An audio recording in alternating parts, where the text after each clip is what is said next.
behind against Bowser. You never want to. It is never a spot you want to be, because Bowser, if he takes the lead, dog is all about momentum. So many characters in this game we talk about, okay, what is their kill confirm? Do they have kill confirms? For Bowser, it's what move isn't a kill confirm. If you find yourself behind Bowser or down against Bowser in percentage, in stocks, you are in a deficit you quickly need to get out of. And it's going to be up to Pado here. Secure a win for Iona. Team captain, Joker. I knew it. I nailed it. It was a DLC character. It's Joker on the board. And this matchup, they come down to raw speed alone. Joker may be able to keep a gap between them and Redsaw. Let's see what Pado can do early. A phenomenal 30% out the gate from Redsaw. Yeah, and that's the thing. Look, we've talked about this a couple times today. It's just 3 or 4 interactions is all you need. But Redsaw just getting those hits early, and right now with Arsene on the line, we always make the joke, look, just beat Arsene out of Joker. Yep. Redsaw absolutely can do that. Yeah, Redsaw, it's funny, heavies aren't nearly as concerned with Arsene as you may see other characters that may die at lower percents, because that damage boost, if you're dominating the matchup like this, if you're at 25%, doesn't matter how hard Arsene's going to hit. He's not taking you off the table. Redsaw's 40%, has a huge percentage lead, goes for the side special, misses it, spot dodge to boot, to a short hop forward air coming out from Pado to separate that gap. Redsaw's grabbed into down throw. There's the down air I'm waiting for, and that's the first stock offline for Pado. 66% from Redsaw, a very strong showing out the gate here in this final set. Look, it's still nothing to, turn your nose at. Redsaw can explode at any moment from the Arsene, but you have to find your footing if you are Pado, because right now he is just getting absolutely run over by the sheer force of Bowser. It's just a Bowser moment, no doubt about it. A very powerful character, goes for the Nair, isn't going to be able to find it in time, but looking for a double stock here before losing his first would be colossal. That's exactly what Redsaw needs right now. They need to win this with worst case scenario, 2 stocks left on the board. Best case, 3, and that gives them the possibility of winning. But you're at 94%, there's still 2 stocks left standing. Oh, might be one pretty soon here, Ducks. And the grapple does get you back on the stage. 2 frame going to be whiffed. Does not go for the down air. I'm surprised by that. Instead, he falls back, does find the hop into down air and takes that second stock offline. Redsaw looking for a 3 stock. You warned me early, Ducks. This is an impressive player, and by golly, is Redsaw living up to that expectation right now. Yeah, Redsaw, very, very strong Bowser overall, but this is part of the area where Redsaw has kind of been playing this game where he's saying the skies are mine to control, and there's been no way to press in onto his shield. And we know Bowser with their shield control is, oh no, that might be the stock. Holy smokes, he's still alive. That is one heavy dude. If y'all need a good example, 165 is finally what takes Bowser off the table. And now Redsaw, I feel like they want to play super aggressive right now, because you've got a couple of iframes, you've got 0%, you're one of the heaviest in the game, you've got a lot to work with. They're at 80% already. If Pado finds one more stock, I'd hate to say it, but it is mathematically over for Niagara. Redsaw needs to put this down as fast as possible. Yeah, and right now, Redsaw's kind of just easing off the gas a little bit right now. At this point, it's all about that momentum. Keep your pressure on.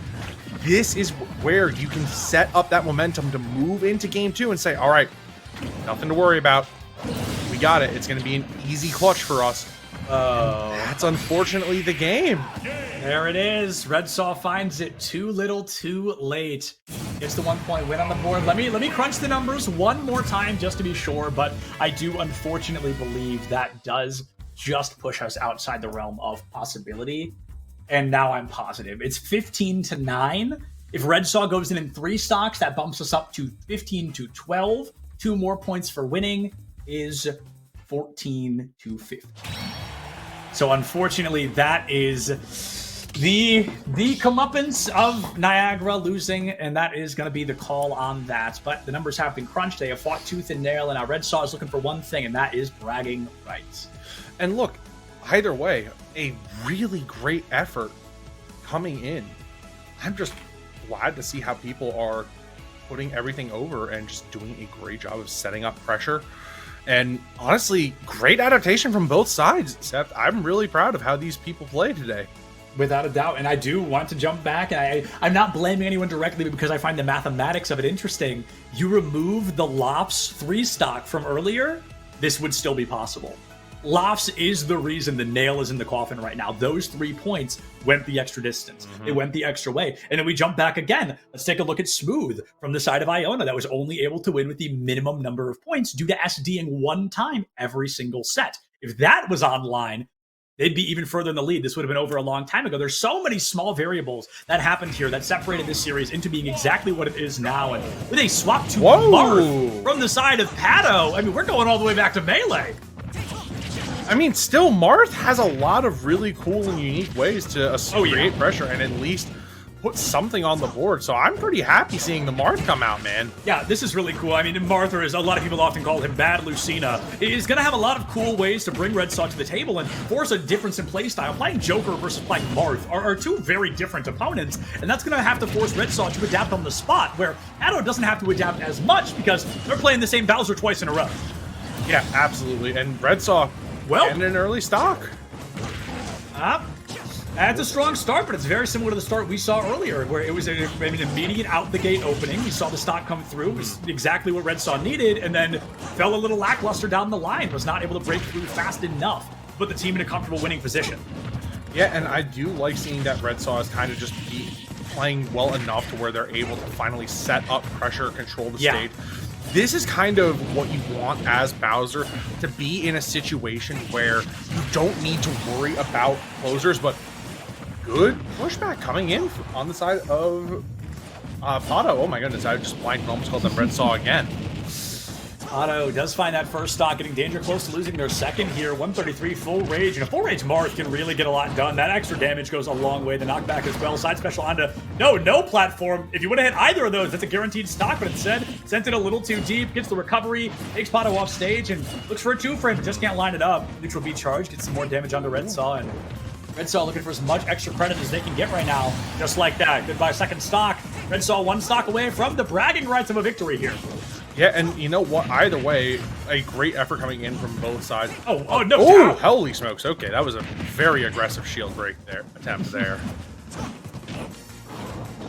And again, this is where we see the use of these platforms coming into good effect from Redsaw. You mentioned earlier how Bowser can kind of get early kills and set up early success. Redsaw putting on a pretty good show of how to do that right now. Yeah, Redsaw got a lead, hasn't dropped it really since, and might not drop it at all, considering we're 103 on that final stock from Pado. This goes back to that story way back when, I think 3 weeks ago, 4 weeks ago, we brought it up first. Maybe it's not always best, saving your best player for last, and I think we're seeing an unfortunate example of that thesis coming to life here. Redsaw dominating their matchup, all things considered, just taking Pado to the cleaners and putting a win on the board. That bumps them up to 11, then to 13, a closing score of 15-13. It's just that player coming in too little too late. The gap unreachable at the time Redsaw entered the fray. And maybe the